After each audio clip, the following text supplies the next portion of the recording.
Hello বন্ধুরা, আজকে একটি রান্না করে দেখাচ্ছি নিরামিষ সয়াবিন আলু কষা। প্রথমে আমি আলুগুলোকে কেটে নিব।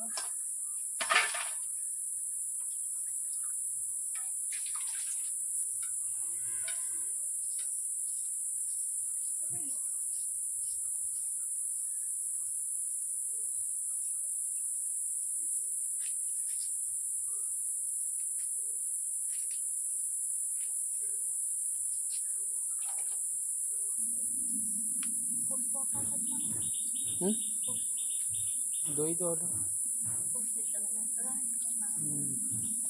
আলু কাটা হয়ে গেছে, এরপর উনুন ধরিয়ে নিলাম।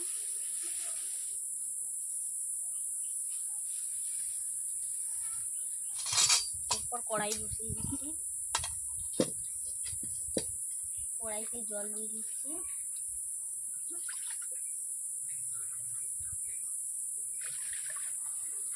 জল গরম হয়ে গেছে, এরপর আমি সয়াবিনগুলোকে সিদ্ধ করে নেব।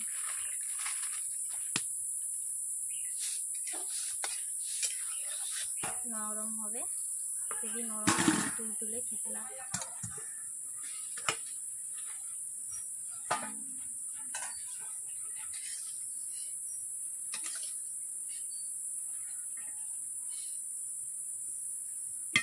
সয়াবিন সেদ্ধ হয়ে গেছে, এরপর কড়াই থেকে তুলে নেব।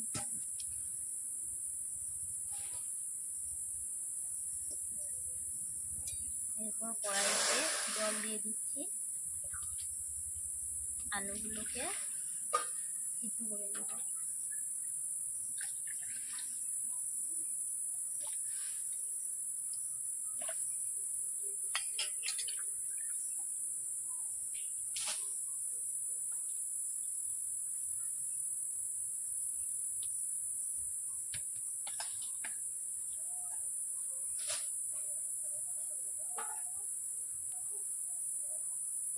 একটু নুন,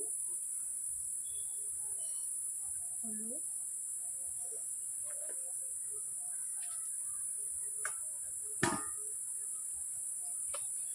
আর দিয়ে দেবো এগুলোকে এইভাবে নেড়ে নেব। আলুগুলো সিদ্ধ হয়েছে, কড়াই থেকে নামিয়ে নিচ্ছি।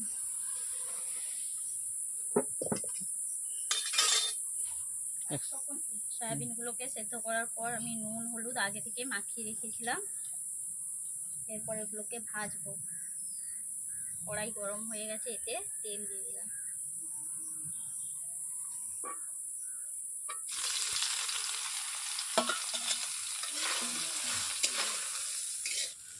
সয়াবিনগুলোকে বেশি ভাজবো না, ব্রাউন কালার চলে এসছে, নামিয়ে নেব।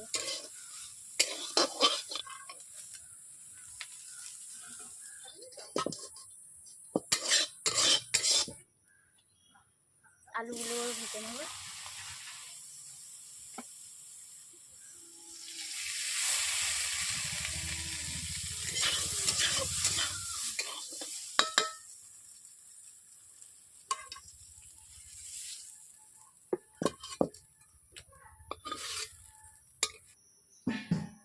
তেল দিয়ে দিলাম প্রথমে।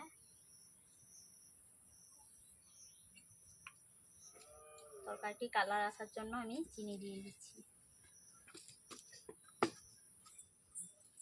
চিনিটাকে এইভাবে নেড়ে নিব।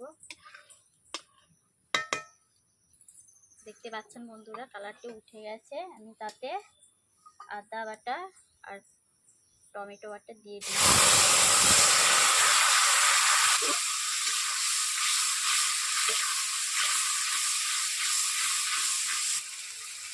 তেজপাতা,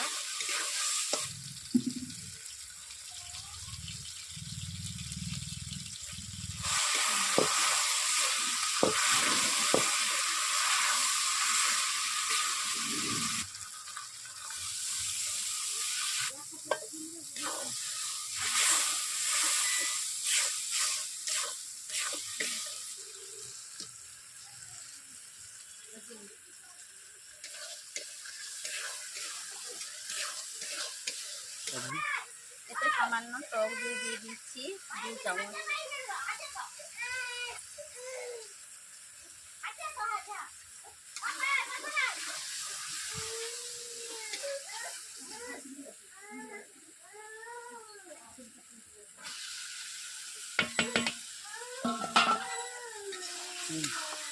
কষে নেবো। আলু সয়াবিন দিয়ে দিয়েছি, মশলার সঙ্গে কষে নেবো।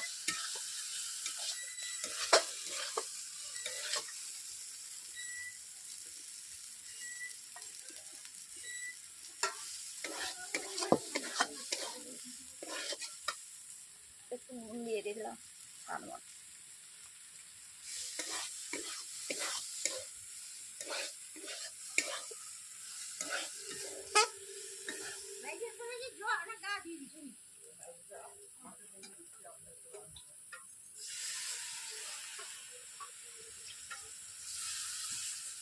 যেহেতু কষা কষা রাখবো সেই জন্য বেশি জল দিলাম না, একটু জল দিয়ে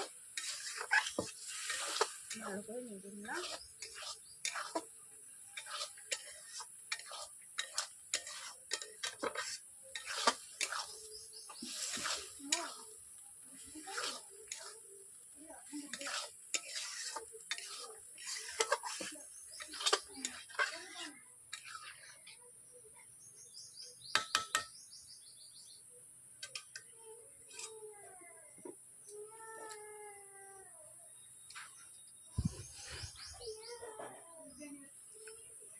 যারা যারা আপনারা নিরামিষ খান তারা এইভাবে রান্না করে খাবেন। সয়াবিন আলুর তরকারি কষা আপনারা খাবেন, দেখবেন ভালো ভালো লাগবে, অবশ্যই খেতে সুস্বাদু লাগবে। কী কী উপকরণ দিয়েছি, প্রথমে তেল দিয়ে দিয়েছি, তারপর পাঁচফোড়ন, তারপর আদা বাটা, টমেটো বাটা একসঙ্গে দিয়ে দিয়েছি। তারপর ওগুলোকে নেড়ে লঙ্কা, হলুদ, তার সঙ্গে দিয়ে দিয়েছি টক দই। সব উপকরণ একসঙ্গে মেরিনেট করার পর তারপর সয়াবিন আলু দিয়ে দিয়েছি। সয়াবিন আলু একটু কষিয়ে তারপর জল ঢেলে দিয়েছি। এইভাবে রান্না করে আপনারা খাবেন, দেখবেন ভালো লাগবে অবশ্যই। যদি ভালো লাগে অবশ্যই লাইক করবেন, করে জানাবেন। এরপরে আবার রান্না করে দেখাবো। এরপর দিয়ে দিচ্ছি, নামিয়ে নেব, এতে গরম মশলার গুঁড়ো, গরম মশলার এলাচ গুঁড়ো,